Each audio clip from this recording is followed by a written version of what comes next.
Hello student, स्वागत है आपका हमारे YouTube channel the English world English class में। आज के इस वीडियो में हम लोग कवर करेंगे क्लास 10 जनरल इंग्लिश का लेसन 13 अपॉर्चुनिटी फॉर यूथ, युवाओं के लिए अवसर। इसे लिखा हुआ है जवाहरलाल नेहरू ने। उन्होंने युवाओं के लिए इस लेसन को लिखा हुआ है। उन्हें आह्वान किया है कि कैसे वो खुद को देश के निर्माण के लिए आगे लेके आएँ। तो लेसन को शुरू करने से पहले जो भी स्टूडेंट्स हमारे यूट्यूब चैनल पे न्यू हैं तो प्लीज़ चैनल को सब्सक्राइब कर बेल आइकन को प्रेस जरूर कीजिएगा ताकि आने वाले सभी वीडियोज आपको सबसे पहले मिल सकें।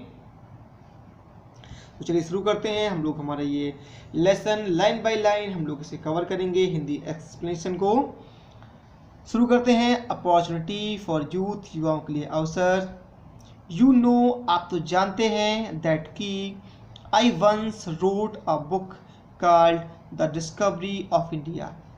I once की एक बार मैंने रोट लिखी थी अ बुक, एक किताब को जिसे the discovery of India called कहा गया। आप जानते हैं कि एक बार मैंने एक किताब लिखी जो डिस्कवरी ऑफ इंडिया कहा गया।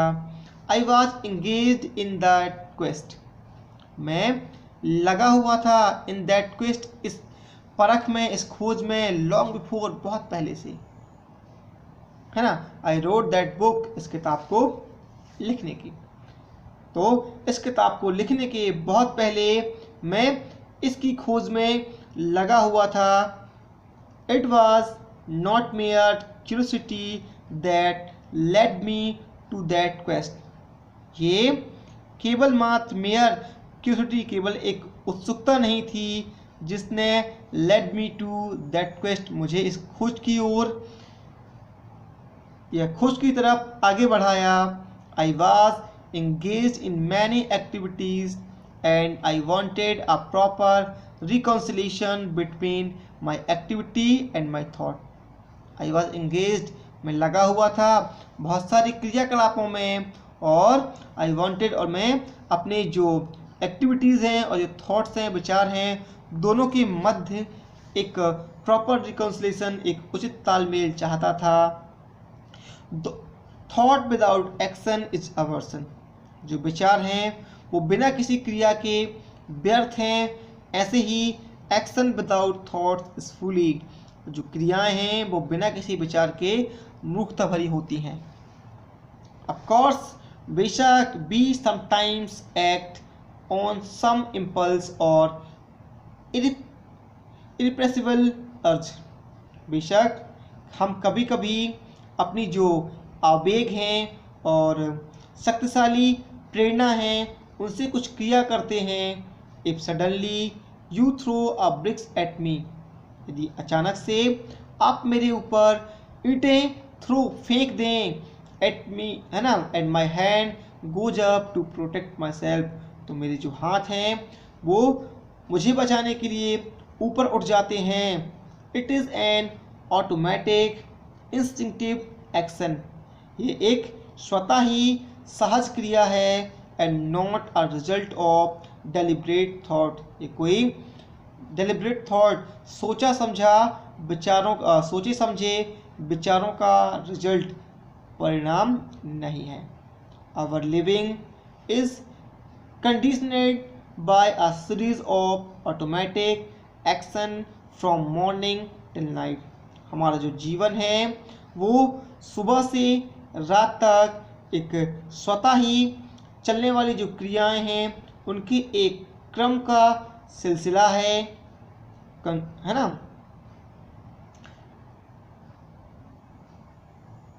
Anything we do outside that common range of action, जो कुछ भी हम, हमारे जो एक सामान्य रेंज है, क्रियाओं की एक सामान्य सीमा है, उससे बाहर का काम करते हैं।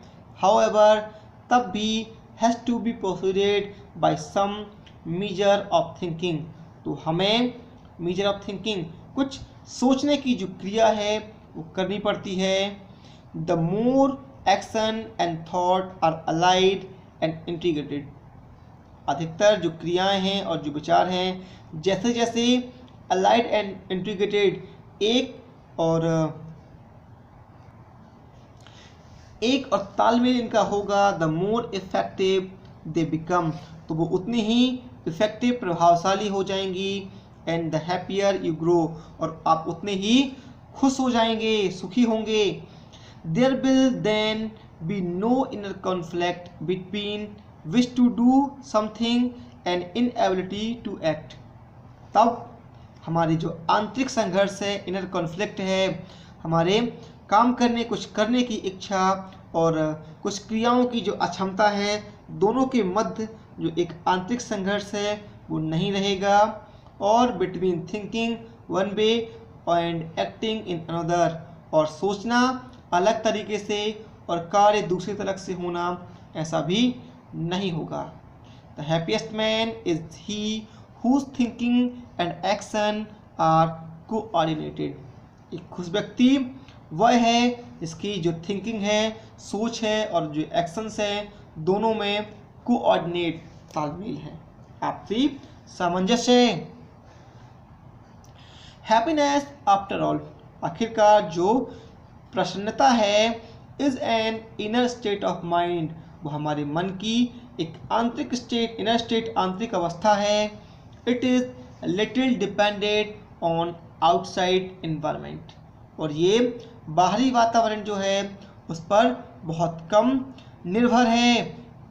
Happiness has very little to do, for instance, जो खुशी है वो बहुत थोड़ी सी संबंधित है, उदाहरण के लिए with whether you are rich or not, ये मायने नहीं रखता कि आप धनी हैं या नहीं है।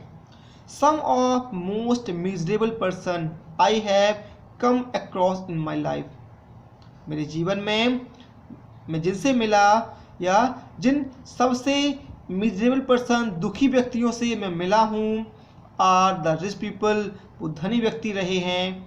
इट इज़ ट्रू, ये सही है, दैट की poverty makes one miserable in a very acute way, जो गरीबी है वो बड़े ही एक्यूट वे, तीखे तरीके से मिजरेबल, मेक्स वन मिजरेबल, किसी को दुखी बनाती है। बट लेकिन my point is that it is not wealth, मेरा जो बिंदु है, मेरा जो इशारा है, वो धन की तरफ नहीं है, but coordination of one's thought and action, वो किसी के विचार और जो क्रियाएं हैं उनके तालमेल से है।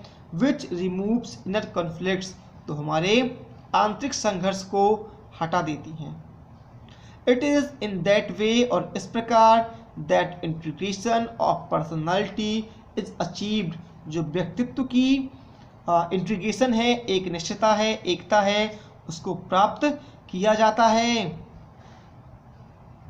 We were engage as you know, आप तो जानते हैं कि हम सब इसमें लिप्त थे। Great movement in India, Bharat में जो महान आंदोलन थे उनमें लगे हुए थे। बिकॉज, क्योंकि दैट मूवमेंट, ये जो आंदोलन था, was intimately concerned with the freedom of India, वो भारत की जो फ्रीडम थी उससे उसका घनिष्ठ संबंध था। I was lead to wonder, मैं सोचता था, व्हाट एग्जैक्टली इंडिया इज, कि आखिर या वास्तव में भारत क्या है। आई न्यू ऑफ कोर्स, बेशक मैं जो है आई न्यू जानता था, क्या, द जियोग्राफी ऑफ इंडिया, भारत की जो भौगोलिक स्थिति है मैं उसे जानता था। I knew many other odd facts about India too, साथ ही मैं भारत के जो कुछ ऑड फैक्ट हैं, असमान तथ्य हैं, उनको भी जानता था। I was not prepared to accept it, और मैं ये एक्सेप्ट करने के लिए तैयार नहीं था। ऑन फेथ, केवल विश्वास से, कि because I was born in India, क्योंकि मेरा जन्म भारत में हुआ था। देयरफॉर, इसलिए India was the greatest country in the world, कि जो भारत है वो विश्व का सबसे महानतम देश है। That is the kind of folly in which the people of every country indulge। ये या इस प्रकार की जो मूर्खता है उससे हर देश के लोग जो हैं वो लिप्त हैं, घिरे हुए हैं कि उनका देश ही सबसे बेहतर देश है। There are quite enough people in India। Bharat में भी ऐसे पर्याप्त लोग हैं who thinks, जो सोचते हैं कि India is obviously the greatest country, कि स्पष्ट रूप से जो भारत है वो एक सबसे महान देश है।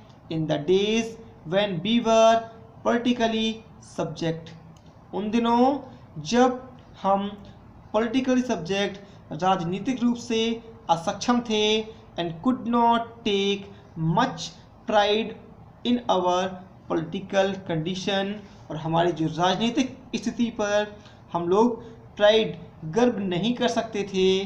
We prided ourself on our spiritual greatness, तब हमने जो हमारी आध्यात्मिक महानता थी उस पर गर्व किया।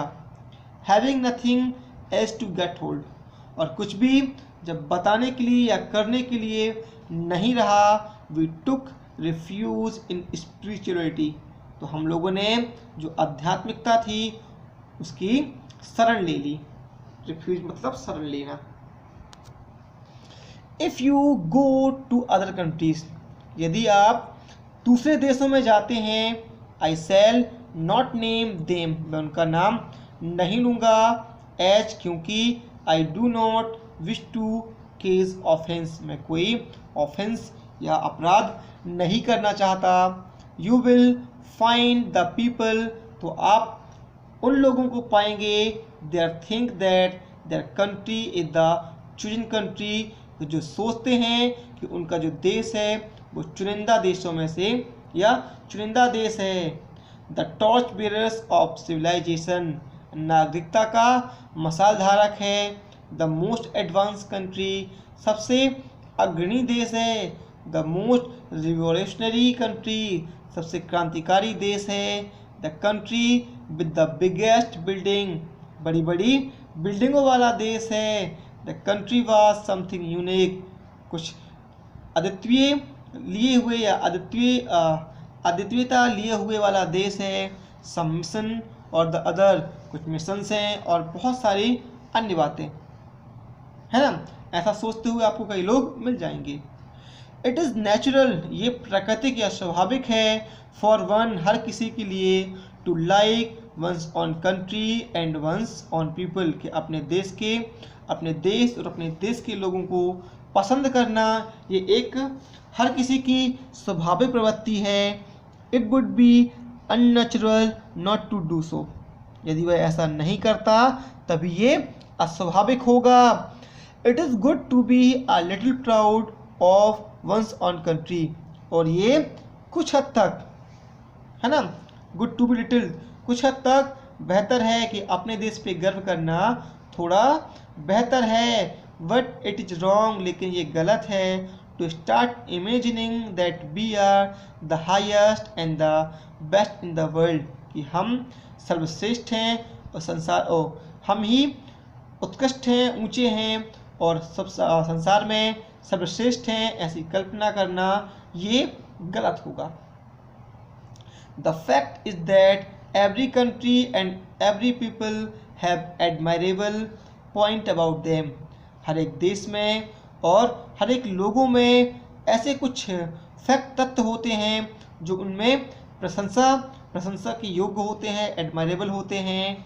दे have great achievement to their credit, और उनके श्रेय के लिए ऐसे कई अचीवमेंट्स होती हैं, उपलब्धियां होती हैं। And they have also bad period in their history, और उनके इतिहास में कुछ बुरे समय भी होते हैं। This applies not to countries only, ये बात केवल देशों पे लागू नहीं होती, बट टू इंडिविजुअल ऑल्सो, बल्कि व्यक्तिगत रूप से भी लागू होती है। नोबडी इज़ परफेक्ट, कोई भी परफेक्ट नहीं है। He has weakness and failings, उनमें भी कमजोरियां हैं और उनकी भी असफलताएं हैं। Nobody is thoroughly bad either, और कोई पूरी तरह से बुरा भी नहीं है। We are all mixtures of good and evil, हम सब जो अच्छाई और बुराई का एक मिश्रण है। बट लेकिन we should try to further the good in ourselves and in the other, लेकिन हमें खुद में और दूसरों में जो गुड हैं, अच्छाइयाँ हैं, उनको ट्राई टू फर्दर आगे बढ़ाने की कोशिश करनी चाहिए। तो ये था हमारा हिंदी एक्सप्लेनेशन पार्ट 1 के कैसे जो जवाहरलाल नेहरू है वो हमें बताते हैं कि हमारे आंतरिक जो संघर्ष है उनको समाप्त करने के लिए जो विचार हैं और जो एक्शन है उनमें एक प्रॉपर कोऑर्डिनेशन तालमेल जरूरी है। वो बताते हैं कि कैसे हर एक देश के लोगों में एक ये भरा हुआ होता है कि वो ही सर्वश्रेष्ठ हैं। उन्होंने कहा कि कुछ हद तक ऐसा मानना बेहतर है, लेकिन खुद को दुनिया का सबसे सर्वश्रेष्ठ मानना ये एक मूर्खता है ना। उसने कहा कि हम सब लोग जो हैं, हमें सभी में अच्छाइयाँ हैं, बुराइयाँ हैं, और इसका ही हम लोग एक मिश्रण हैं, लेकिन तब भी हमें हमारे अंदर की और जो दूसरों के अंदर अच्छाइयाँ हैं उनको आगे बढ़ाने की कोशिश करनी चाहिए। इसके आगे जो नेक्स्ट है वो हम नेक्स्ट पार्ट में पढ़ेंगे। ये आपको कैसा लगा हमें कमेंट बॉक्स में ज़रूर बताएं। अगर पसंद आया हो तो प्लीज़ लाइक और शेयर ज़रूर करें।